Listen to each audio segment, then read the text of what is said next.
ఇంకా డిసైడ్ కాలేదు. Zero tariff పై ఇప్పుడే స్పందించడం సరికాదు. జయశంకర్ ఉగర్రి ఇంకా నమ్మబలకకుర్రి, మమ్మల్ని భారతీయులను నమ్మబలకకుర్రి జరా. సీజ్ ఫైర్ కోరుకునేది ఎవరో అందరికీ తెలుసు. ఎవరు? మోడీ కోరుకున్నాడని తెలుసు మాకైతే. ఇదే నర్మగర్భంగా మాట్లాడడం. పూర్తిగా చెప్పరన్నాడు. చెప్తే మేము మా సిగ్గుపోతుంది, మా పరువు పోతుంది, మమ్మల్ని ఏమాత్రం నమ్మరు అనేది తెలుసు వీళ్ళకు. పాక్ ఉగ్రవాదం ఆపేదాకా సింధు ఒప్పందం రద్దు కొనసాగుతుందని వ్యాఖ్య.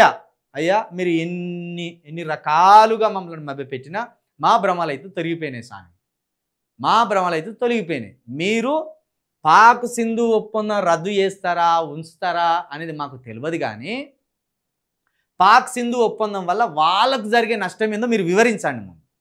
ఇప్పుడు జర్నలిస్టులుగా మేము చెప్తే కొంతమంది మీ మైకంలో ఉన్న వాళ్ళు ఏమంటారు, ఇదంతా తప్పు విశ్లేషణ, మీరు దేశద్రోహులు. మోడీని విమర్శిస్తే దేశద్రోహులం అవుతామా? రాజ్యాంగాన్ని ఉల్లంఘిస్తే దేశద్రోహులం అవుతామా? రాజ్యాంగ చట్టాలను పాటించకపోతే దేశద్రోహులు అవుతారు. మోడీని విమర్శిస్తే దేశద్రోహులు గారు, ఎన్డీఏ ప్రభుత్వాన్ని విమర్శిస్తే దేశద్రోహులు గారు, బీజేపీని విమర్శిస్తే దేశద్రోహులు కాదు.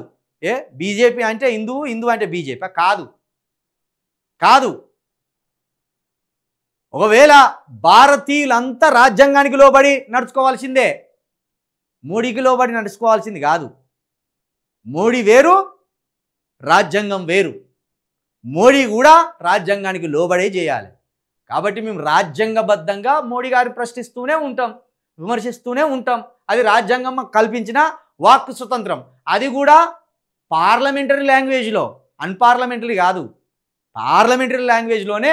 మీరు యుద్ధం ఎందుకు ఆపేసిండ్రు, సీజ్ ఫైర్ ఎందుకు చేసిండ్రు, ఆ 7 ఉగ్రవాదులు ఏరి ఆ పాక్ ఆక్రమిత కాశ్మీర్ని ఎందుకు ఆక్రమించుకోలేదు, అక్కడున్న ఎంపీ సీట్ ఖాళీగా ఎందుకున్నది, ఇవన్నీ మేము ఎప్పటికప్పుడు మిమ్మల్ని నిలదీస్తూనే ఉంటాం. దీనికి మీరు సమాధానాలు చెప్పేదాకా మీకు గల్లబట్టి అడుగుతాం. దాంట్లో మాకు బాధ ఏం లేదు, భయం ఏం లేదు.